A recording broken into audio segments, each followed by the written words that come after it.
I'm incredibly proud about the response that we've had as a specialty and as a profession. We were called to perform above and beyond what we ever expected to do in our career.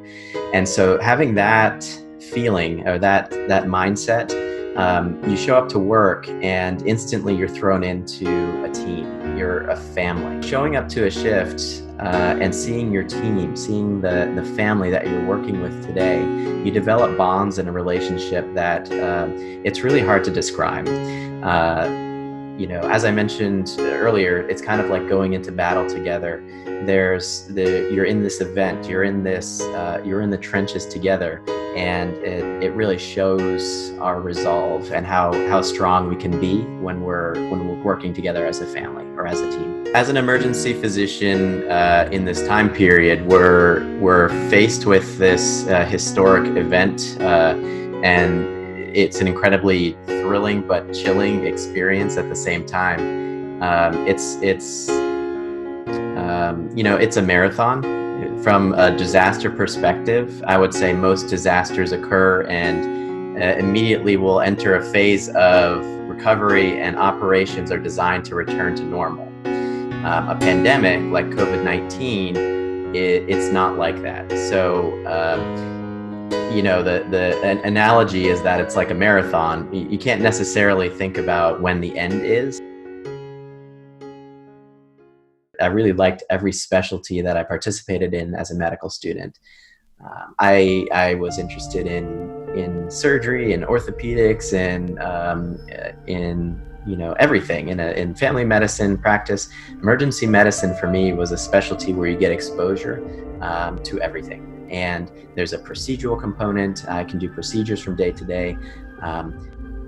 Probably more importantly though, for me, I thrive and I get really excited when I can meet somebody for the first time and develop an extremely deep and meaningful relationship within 5 minutes. Somebody comes into the emergency room and this could be the worst day of their life. If it's a family member and a family member has died or something, this is the worst day of their life. And you develop that rapport with them, you develop a relationship, and instantly you feel kind of a friendship bond. That's something that it was hard to experience in other specialties. So for me, that was unique to emergency medicine. St. George's University students, they show up with, we call it a chip on your shoulder, but I think there's a better word for it, where you have to work hard, and you have this internal drive or motivation to prove yourself. And now I see that internal drive manifesting in my career. And if somebody asked me where I went to medical school, I say St. George's University, and I would do it again. I would not go back and do the medical school testing and all that kind of stuff. I would definitely go back to the island. I loved it, and I had a tremendous experience.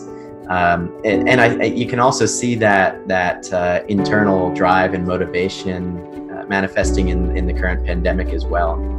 So the uncertainty and the unknown associated with what's going on is almost a motivation to continue to push on and find answers, to investigate different treatment options, to research and really be the best and learn the most about what's going on around us. And I'd say, from a philosophical standpoint, that's how St. George's University, prepared me and maybe contributed to the mindset about how you approach this.